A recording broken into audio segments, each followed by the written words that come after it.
These Zoom is really good at knocking out sound, and OBS is too. So I'm sure you have that. Yeah, it's the neighbors doing like some type of wood chip in there. Okay, there we go. Can I think we are live? You got clearance there, Corey? Yep.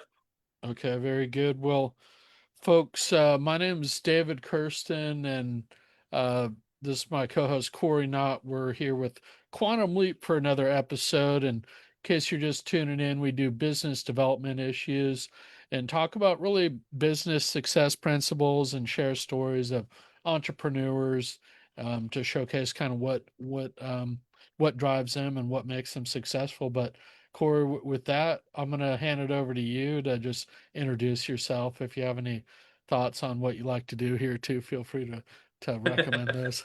Yeah. Well, I am Cory Knott. I am the partners coach and co-owner of Take Wing Coaching. So I do executive style life coaching, but my primary focus is on business partners. So relationship dynamics, as it were. So what I love about this is, BNI, all these networking we do, it's all about relationships and building relationships. And I've been an observer and well trained in this process for I don't know, 20 years. And and I've had to come a long way, and I still have a long way to go sometimes it feels like. But it's just watching how people do this and get stuck, right? It's we're busy professionals, we grew up learning to socialize in certain ways, and then we're thrown out into this world of business and networking, um, and we bring ourselves to it. And the challenge is that other people have different ways of going about it. They're different beings, and they have the same challenges. And so, what I found is just relationship building is difficult. And God, I was just talking to somebody the other night. I was out with a friend who I've been friends with since we were roommates, not in college, but similar age. And this one guy was like, "Oh my God, I can tell you've been friends for a long time, and it's just so hard to find friends these days." And and it's the truth that is a challenge in this world to find, friends. If you don't make them early, it's hard to make them as you get older. I shouldn't say hard. It's a challenge, and people have not really figured out that not, as it were. Business networking is no easier. Um, it may even be harder because we're trying to connect with people without really, on the personal terms. So why do I bring that all up? I think it's important to discuss in one-to-ones, and it's one of those thorny business challenges that people have not really fully solved yet. There's lots of material out there. Everybody will tell you what you should do, and really it's just a matter of going out and doing it. Yeah, no, well put. And I do think you can develop good colleagues in business networking Absolutely. and not some of them are your friends. There's different gradations, but I have a lot of Sure. fun in the meetings we do. When you see Absolutely. somebody every week, for example, I consider pretty much everybody my friend, um, who Yeah. you regularly meet with. And, I love what Don Lyons said about you don't have to like everything about somebody to be a business colleague. It's that people, not everybody has to be your best friend, but see what's in them or in their business that you do like, and then you can often recommend them based on that. So yeah. Yeah, I think what was I just going to say about that? Being a solo business owner is a lonely proposition.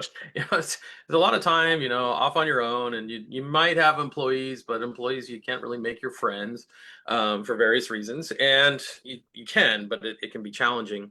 Um, so the business networking is definitely an outlet for a lot of business owners to make acquaintances, make friends, have a good social life, especially with people who have similar challenges and going the same direction, speak some of the same cultural language, as it were. And yeah, so I've made many acquaintances over the years, and many friends through BNI and provisors and all these other groups and chambers. Yeah.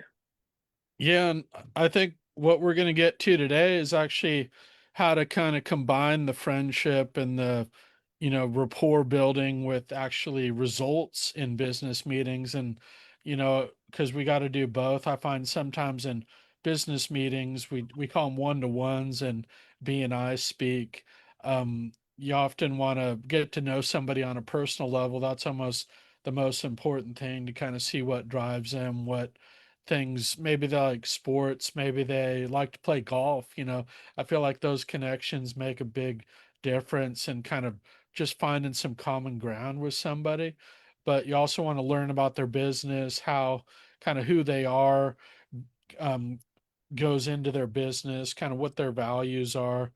And it really takes some practice about kind of how to be efficient, but also how to learn to, promote somebody. And I think one thing we were going to get to later that we almost maybe should address first, because we didn't cover it last time too closely. This is part two of our discussion. Uh, is the VCP process, that's this curve where you have, we're going to look at a bit later, visibility, credibility, profitability. So if you only kind of know people in passing and then you're wondering, well, why isn't that person referring me?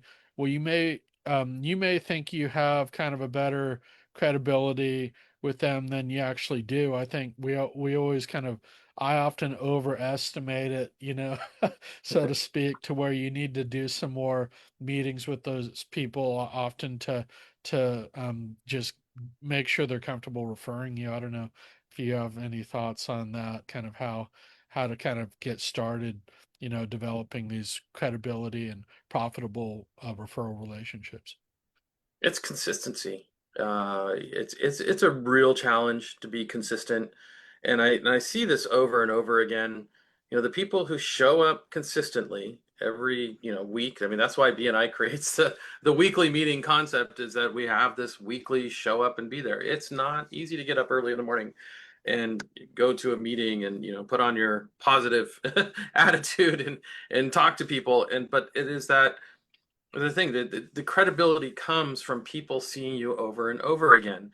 If you walk into a bar, do you trust anybody in there? If you walk into pretty much any room, do you trust those people immediately? No. And do they trust you? I mean, you're the stranger coming in from outside, but if they see you week to week, think of it like Cheers, right? You see all those people in the background who never do anything, but the core group, they all know each other. They all know each other by name, and they, of course, it's a comedy, so they don't always treat each other well, but they have that trust there. And you'll see, as new characters are inserted into the show, they show up every day and they talk and they develop that same trust. And it's the same thing that we're doing in this business setting, only we do it for a purpose, right? There is a purpose to it, and sometimes we have to stick to that purpose as well. What is my purpose for being here? I want to grow my business. If I don't want to grow my business, maybe I won't show up. But then the question is this really what I should be doing? Do I have a passion for this business? Right? Yeah. So passion is another part of it. Yeah, and it's easy to get sidetracked and distracted, and kind of some people, in today's world come in and they're just barely showing up, so to speak, but maybe their mind's elsewhere. Maybe they're toilet overflowed, or there's something at home, the car's in the shop, or so there's a lot of stuff that comes up. And I do think our colleagues can help keep us grounded. I'll often just make a connection there at the meeting early on, and it's just nice to connect with somebody in the morning like that, when the rest of the time I'm kind of getting up and maybe procrastinating a little to what I'm going to do that day. So Yeah, I know. If I have a bad night, I, come in a Wednesday morning, I'm kind of tired, I'm kind of cranky, and people kind of burst into the room as I've been, setting up coffee and everything else, and I am not the most warm and affectionate person at that point. I try to be, I keep it positive, but it's not always easy, and I understand that. So and we have to, don't have to. We want to grow our business this way. It's such a wonderful way to do it. So just keep at it, and um, and sometimes evaluate, where you're putting the energy so that you have enough energy to put it where it makes the most sense. well, you actually have some good ice-breaking quotes that I love when you do present. Say there are new people in the room, because before to even get to a one-to-one, which we're gonna look at, you often need to demonstrate some value or some credibility up front before you even that person even decides it's maybe worth their time or worth your time to do a one-to-one. So, when you first meet people, how do you kind of usually break the ice, at a business meeting, or what are some different ways people might want to think about? I think the kind of how are you, I'll skip that sometimes when I already know them, and I'll just check in about something like, hey, great presentation last week, or maybe I may have a referral for you, or I think there's a myriad of things, but it really starts for me at that hour of being present, which half a cup of coffee can help. But how do you like to break the ice in the morning there? Yeah, and I think it's fair to say there's morning, there's also evening. You go out to a mixer and we do those things and they can be a little bit of a social time, but there are times also the mixer is again for business. And it's like, okay, got to go to this business thing and meet people. And it's nice to see people you already know. There's definitely, that human part of it. But part of networking, growing your business through this way is recognizing that there will be new people in the room and um, opening up to them. Right. So, it varies. I always like to just find out what people do, listen to them talk, let them tell their story. They're probably more nervous and more anxious because they're in a room full of strangers while I've got all the strangers behind me. Right. So, just imagine yourself walking into a chamber mixer. I mean, I moved to Vallejo a few years ago and I go to a chamber mixer here and it is nobody I know. And it is a little more insular than a lot of chambers. It's typical, has kind of a small town feel, but also feels like it's been around a long time. So you're walking into a room. I'm pretty good at it, just kind of inserting myself in conversation, but I understand that feeling. And so I always look for the people who are standing alone or just they're new in the room and just how do we make them comfortable? Let them know where the food is, the coffee, who would they like to meet, who would be good for them to meet. I think about connections for them and also just let them talk, let them ask questions. And, because uh, we don't want people to be alone in that setting. And that's how you build credibility really fast with people who are anxious about being in a new room. And did I lose something there? Oh no, I'm just putting I up bring our up the one next to one. All info. right. Yeah. Yeah, yeah. You can ask Because these questions, even if you meet somebody new. It's tell me about yeah, your goals is a good question. Yeah. I mean, this is kind of what we talked about last week, and I'd say Right. this is the older one-to-one planner about when you actually meet and sit down with somebody for a Right. hour, which I think this is a great place to start. Oftentimes we'll leave out a number of these things if we don't kind of Yeah. have it on our checklist because it's easy to spend a lot of time on one thing, but to really kind of keep the conversation moving. Maybe you don't have to get to everything on here about your goals with the company. I do love accomplishments, find out what they're proud of. What are your strengths? Kind of what makes you unique. This describe three of your best clients, I think, there's ways to structure that so it's not kind of prying. Maybe it could be a hypothetical or what types of clients do you like? I do love this. Who are your contact sphere professions that aren't in the chapter? That's kind of who they want to be introduced to, which I find if you know that, that always provides an in about maybe it's not a referral, maybe it's just promoting them with somebody, who else, if it's like somebody in the trade sphere, like, hey, would a general contractor be a good introduction for you? Or, for example, as a business coach, who are your good contact sphere professions? Yeah. Yeah. And I wouldn't necessarily ask strangers those kind of questions, but and it's just interesting. This one-to-one sheet you can see that was made in 2011, and I would say, if I'm in my first one-to-one, I probably wouldn't necessarily be asking about contact spheres in the chapter unless you can ask, but sometimes people aren't really that familiar with the phrase, especially if they haven't been to MSP yet. And and then of course you have to educate them. Sometimes it helps because they might be, if it's a smaller chapter and we don't have those rules. But I would get more to the, what is not a good referral. That really gets people thinking. A lot of times people haven't really thought about what wouldn't be good business for me because they haven't asked for referrals from other business owners.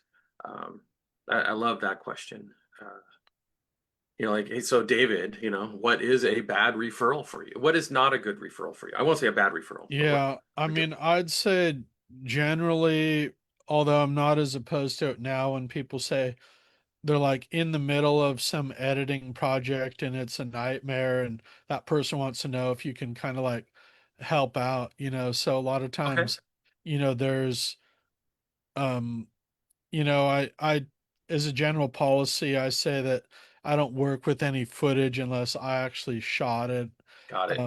because there's just too much to get to know, and then if I'm putting stuff out that's not shot the best, that kind of doesn't look good for me. But I do have a special now where I will work with some footage, but I have to kind of control the structure of the shoot. So Yeah, fair enough. y- So that yeah. that's a good example. But how often did you actually, in your career, think what makes a bad referral for me? We don't, but it's a good way of training our fellow members in and it's actually kind of a fun way. For me, a bad referral is somebody who, two partners who are at each other's throats. They're fighting. However, if I do get that referral, I have some great colleagues who can take care of it.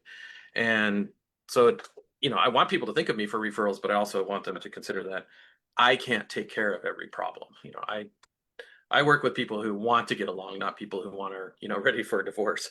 So, um, so it's important to be able to express these things. That's one of the reasons I like that question. Yeah, I was going to The way it's going to switch help to the someone. new Oh, one-to-one good. planner, and I'm going to put the links to both of these in the comments. And, this is a great thing to kind of just keep in your binder, your folder for meetings. For example, how to hold effective one-to-ones. I think before you go into that meeting, you want to have some idea of maybe how that interview is going to go, what you want to learn about that person. So I think sometimes people go in totally cold if you haven't done any research, at least like maybe checked out their website, or if you don't know anything about them, it's hard to know how to kind of approach that meeting. So I don't know if you have a little bit of a system for how you approach uh, meetings with folks. Yeah. Well, yeah, I do the same thing. I used to do the sheets, and sometimes I keep them in my book. I have if you see me, I always have my actually it's a BNI folder. What do you call it? A portfolio. It's a small portfolio because it holds, and I don't got to check the camera here that you can see this stuff. I have a tablet that I use, and I write everything in it, and I keep track of all my notes, and it goes in my OneNote, but it could go to Evernote or whatever. And one of the cool things I figured out on my tablet is to put these PDFs in the tablet.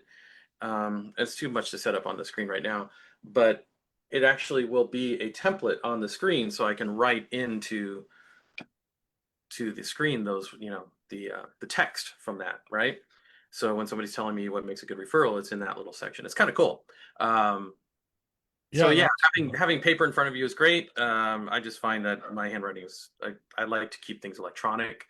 So I'd be happy to show people how that's done. Maybe I should do a little tutorial. But Yeah, yeah, that could and be if good you look for. at these forms, what's really cool, if you download these forms, and you don't have to use them for just BNI, it's just the idea of it is BNI. Um, these are fillable. So if you're on the computer and you're behind Zoom, when you're talking to somebody, you can be filling these out, and then you have a digital record, which these days with AI now allows your AI, if you're using ChatGPT, Perplexity, Copilot, whatever you're using, you can plug it in to read these PDFs and then store that information. So if you need something, you can look it up. And okay, so now I'm getting back into my technology skills, and uh, um, but Yeah, I I think mean, there's a it would lot of be power in being able great. to do that. Yeah. To almost have some of this in front of you from if you met with them before, so you already kind of know to refresh your memory about what they said. So you're kind of working off of where you ended last time instead of trying to remember, what you're not going to remember everything. I did love, well, there's the contact sphere. That's kind of the advanced thing, but there is Well, something. fun. Okay, I was going to just mention this thing that's in this accelerated business series that we just went over about what are some things to listen for, um, or training others to deliver your message. And again, this is probably a second or third meeting, what are three key words that describe who I am as a business person? To so this is kind of how do you boil down why this person should be referred, and this actually has to be pretty quick. It can't be like a whole page, like how do you want this person to be remembered? And I put collaborative, creative, and knowledgeable. Like, okay, yeah, they're a great collaborator on video, they're creative, and they're knowledgeable about how to promote, use your business. That's a great kind of way to refer me versus kind of just winging it and go, yeah, I know somebody who does video. What are three words that describe my services? Exposure, fun, and exciting. So it's going to be fun to work with this person. A lot of people hear video, like, I don't want to be on camera. I think, we can make it fun, we can make it exciting. And then three keywords that make me unique in my industry. I'm interesting, or I try to put out interesting videos that goes with like the graphic design, the graphics. I'm supportive. I really like to coach, make it easy. I say as painless as possible, and I'm very marketing savvy. I meet with people all the time. I say it's kind of like stone soup, where the video is just a piece of it, but I have all the creative ways of how to actually just promote you out in kind of a marketing way. It may not even have to do with video. I just met with Andrew Greger yesterday and we were talking about how to promote his books. Actually, he has a new book coming out. So I thought that was a great little crib sheet. If you have anything to say about what you're, how to promote you, those keywords. I think that's a great way to kind of have something that sticks in your mind about people. So maybe you're thinking about referring that person, just bring up those words to like make a pitch for them. Yeah, yeah, I use words like empathetic.